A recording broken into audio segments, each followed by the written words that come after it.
Hello, my name is Almundir Ahmed Al-Adawi. I will be presenting my term project in statistics in engineering. We will start with our introduction. We got our data from Kaggle, actually, a data science platform that has a lot of data actually for data science projects. Now, our data actually examines the data set of a multinational company and check the relationships actually between job satisfaction and annual compensation of all employees across various departments.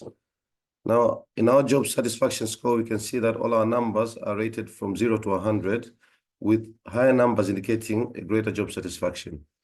Annual compensation is actually represented in thousands of dollars, actually. Now, starting with exploratory data analysis, we'll check data collection, descriptive statistics, hypotheses, and other visualizations before checking our linear regression models. Now, starting with our data collection, like I said before, we got the dataset from Kaggle, and it's a multinational company's dataset to conduct the assessment of annual compensation and job satisfaction. Now, our goal is to identify key areas for improvement in workplace environment and productivity, and also ensure fair compensation prices. Now, we first start with descriptive summary.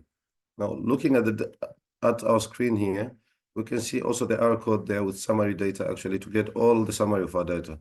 We can see the mean for job satisfaction being 74.89, whereas the mean for annual compensation is 68.01. We can see the quartile ranges as well as median, minimum value, and maximum value.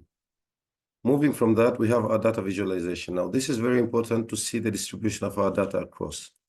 We can first see the histograms for both job satisfaction and annual compensation. We can also see annual compensation divided into 3 categories in a box plot versus job satisfaction. We can see where the higher numbers, medium and compensation, and low compensations is. Finally, we can also see a scatter plot of job satisfaction versus annual compensation. Moving further ahead, we'll now check our hypothesis. Now, the first hypothesis states that the null hypothesis for the first one states that there's no significant relationship between annual compensation and job satisfaction among employees. The alternative one states there is a significant positive relationship between annual compensation and job satisfaction. Now, we will test this hypothesis using our linear regression model. The second hypothesis checks whether the mean job satisfaction is the same for employees with below average compensation and those with above average annual compensation, which means during this hypothesis, we're going to divide our annual compensation into 2 values based on the mean annual compensation and check whether the mean for the higher ones is the same as the lower ones. We'll also check this using the Welch two-sample t-test.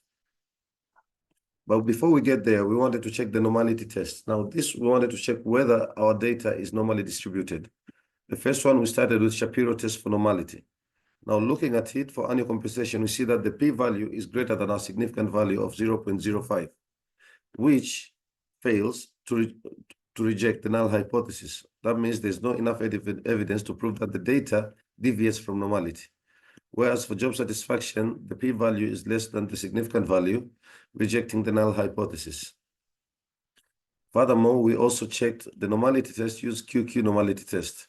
Now, we could see here the values and the distribution between our sample quantiles and theoretical quantiles is actually almost in the same line, which can tell us that most of our data is actually normally distributed. We can also see histogram and density plots, how the density follows the histogram distribution as well, which again proves our data is normally distributed. We'll also check the goodness of fit test. Here, we first use the chi-squared goodness of fit test, where we can see the values here. The p-values for both variables are significantly less than our significant value of 0.05, which in turn rejects the null hypothesis. Okay, this shows there is significant difference between observed and expected frequencies. We also checked again Kolmogorov test.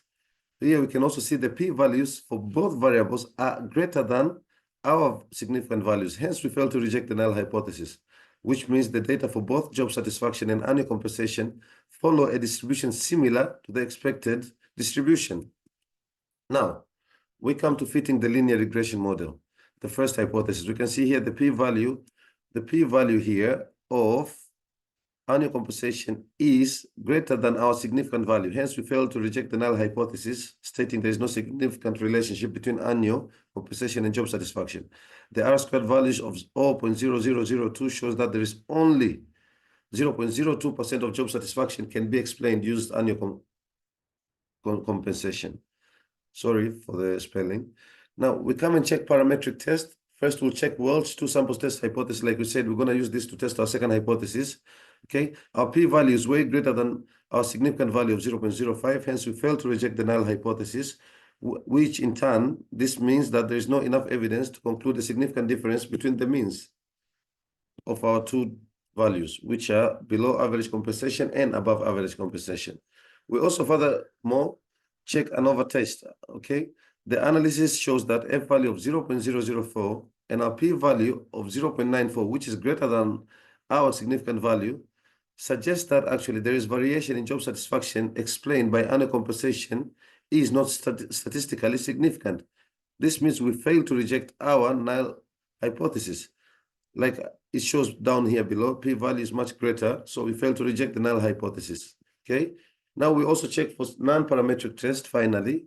We first start with Spearman's rank correlation here. This was to check our correlation values here. You can see here, our correlation, our p-value is again greater than our significant value, okay? Hence, again, we fail to reject the null hypothesis here, okay? So we can also check here our correlate of coefficient here, okay? Shows a very, very weak positive correlation of 0.02. Finally, we also check the Wilcoxon rank sum test. We can see the p-value here again is greater than the significant values. Hence, again, we fail to reject a null hypothesis. So, which shows there's no strong evidence, okay, to show the significant difference in median job satisfaction between the two groups, okay? That will be all from my presentation. Thank you very much.